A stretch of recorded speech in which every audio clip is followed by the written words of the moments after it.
Shalom. First and foremost, I want to give all praises, honor, and glory to Yahweh, Bahasham Yahweh Shai, Bahasham Recha Kodesh. Double honors to the elders and the apostles of Great Millstone, and peace and blessings to the elect. And today we're going to go into the book of Job, the 6th chapter. It says here, "But Job answered and said, Oh, that my grief were thoroughly weighed, and my calamity laid in the balances together. For now it would be heavier than the sand of the sea. Therefore my words are swallowed up." So if only you could weigh the amount of stress and grief that I'm in right now in a balance. And even if you were to carry all of the sands of the sea, and on the other side of the balance, you'd see that my grief is much heavier than that. Once again, metaphorically speaking here, to express the deep and great sorrow and grief that he was in. As he says, therefore my words are swallowed up. When you go into that swallowed up, it's basically, that's why his words are like rash, right? The word here says, it says to swallow, figuratively to be rash. Okay, so that's why he's speaking like that, because of how much grief and stress he is in, or he is under. "For the arrows of the Almighty are within me. I have been struck with the arrows of the Almighty. The poison whereof drinketh up my spirit," i.e., he's infected by the poison of the Lord's arrows. And it's figuratively speaking to say, like, he's been, he's getting for lack of a better word, attacked or facing judgment at the hand of the Lord. Let's call it that. Say that.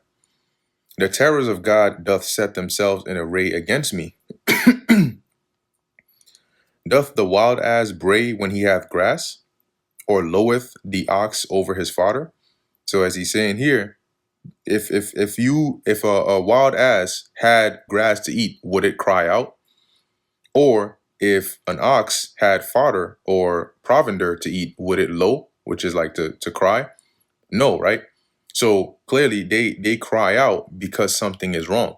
And that's his point here, that he's not just if nothing was wrong, if he understood what was going on and this was justified, then he would understand. But he wouldn't be speaking as he is. That's Job. But he feels like, there's something wrong here. Verse 6, can that which is unsavory be eaten without salt? Or is there any taste in the white of an egg, which is an egg white? And these are rhetorical questions. "The things that my soul refused to touch are as my sorrowful meat." So he's basically saying here, the things that I would have, never, and he's not talking about literally eating here, but he's just saying the things that I would never have desired to partake of, right? When it talks about my soul refused to touch, have now become my sorrowful meat. Has become the things that I now have to deal with, right? Sorrowfully, of course.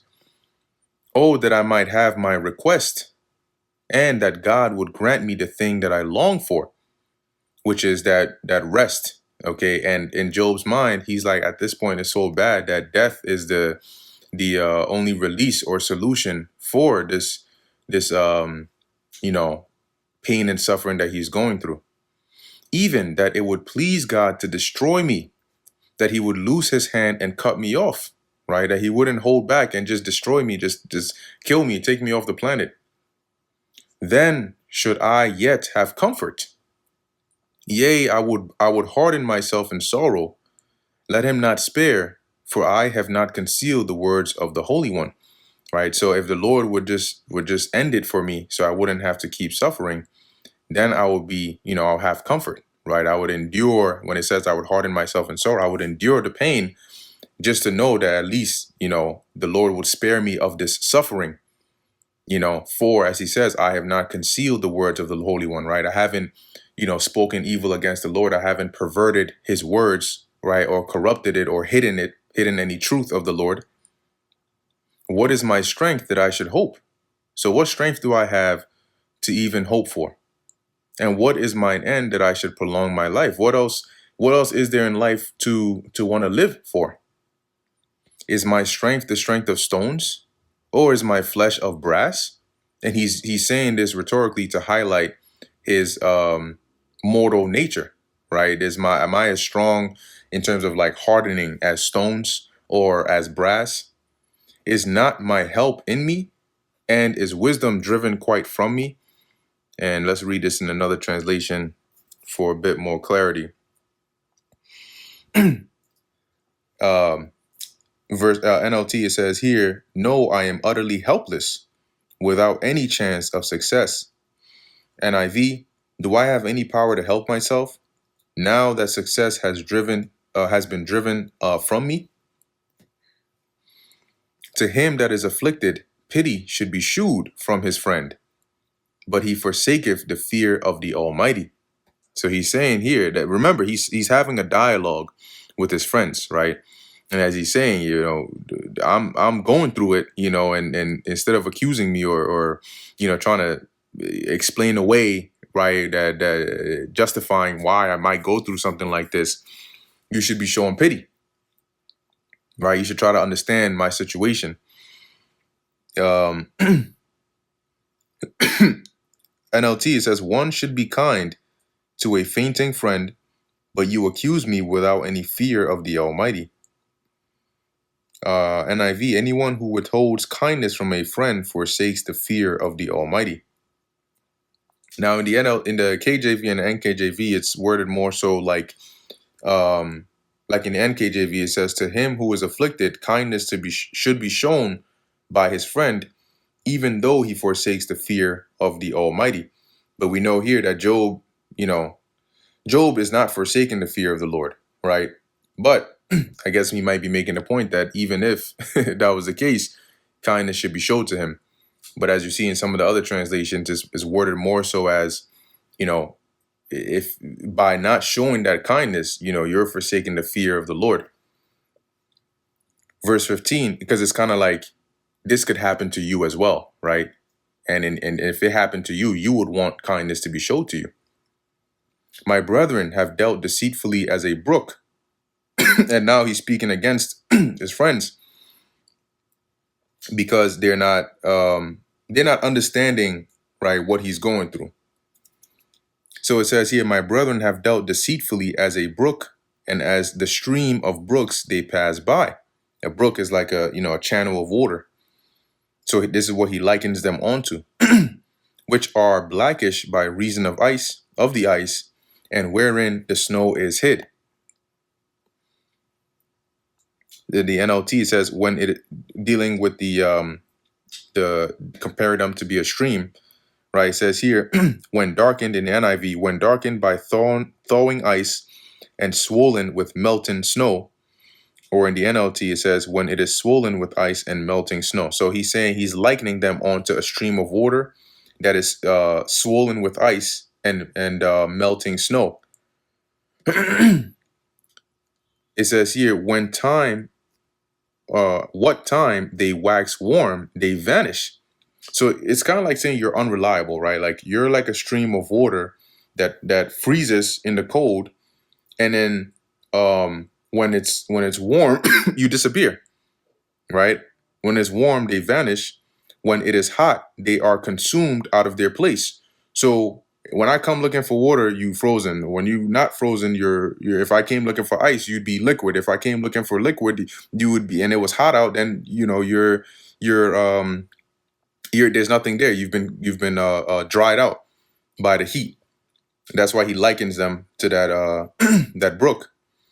"The paths of their way are turned aside; they go to nothing and perish." And when you go into this is dealing with to highlight his point of their unreliability. I believe it's the word paths. It says here, when for traveler or wayfarer, right? So he's saying here, if a wayfarer, right, was to turn aside to come to this brook, right, they go to nothing and perish because they were looking for water. They wouldn't be able to get anything from there. That's the kind of brook that you're likened onto. "The troops of Tema looked, and companies of Sheba waited for them," that is, for this water of this brook. "They were confounded because they had hoped. They came thither and were ashamed because they found no water. For now ye are nothing. Ye see my casting down and are afraid." So you came here to so-called help me, but the things you're saying is not helping. Okay. Did I bring on to did I say bring on to me or give a reward for me of your substance? Did I ask you for anything? Or deliver me from the enemy's hand? Or redeem me from the hand of the mighty? Teach me, and I will hold my tongue, and cause me to understand wherein I have heard. So go ahead, explain it. Explain to me what it is that I've done wrong, where I've transgressed, and I'll stop talking. How forcible are right words, but what doth your arguing reprove? In the NLT, it says, honest words can be painful, but what do your criticisms amount to? So you ain't making no points out here. Verse 26, do ye imagine to reprove words and the speeches of one that is desperate, which are as wind? So Job is saying, like, of course, me being in this desperate position, I'm going to speak the way I'm speaking. Are you going to rebuke me for that? Yea, ye overwhelm the fatherless, and ye dig a pit for your friend. Meaning you would justify a situation to overwhelm the fatherless, right? Or and when it says to dig a pit for your friend, when you look at it in some of the other translations, it's like basically to sell out a friend, right? Or as it says here, CSB, no doubt you would cast lots for a fatherless child and negotiate a price to sell your friend. ESV, you would even cast lots over the fatherless and bargain over your friend. So that's how Job was feeling. Now therefore be content, look upon me, for it is evident unto you if I lie. So basically, like, if I was lying, if I had done something, wouldn't you be able to tell? Wouldn't you know that I was lying? So as he's saying, explain to me what it is that I've done to deserve this. Return, I pray you, let it not be iniquity. Yea, return again, my righteousness is in it. In the NKJV, yield now, let there be no injustice. Yes, concede, my righteousness still stands. NLT, stop assuming my guilt, for I have done no wrong. Verse 30, is there iniquity in my tongue? Cannot my taste discern perverse things? So as he's saying, like, do I not know, or would I not know if I did something wrong? Do I not know how to discern what is right from wrong? So basically, this chapter, Job speaks back, right, against his friends, right, as he feels that they are not, they're not getting it, right. They're more so trying to emphasize that, hey, this would only happen to you if you were guilty of something. But Job stands by the fact that he doesn't believe he is guilty of doing anything to deserve this. And that brings us to the end of the book of Job, the 6th chapter. Lord willing, that was edifying to the elect. In closing, I want to give all praises, honor, and glory to Yahweh, Bahasham, Yahweh Shai, Bahasham, Recha Kodash. And until next time, Shalom.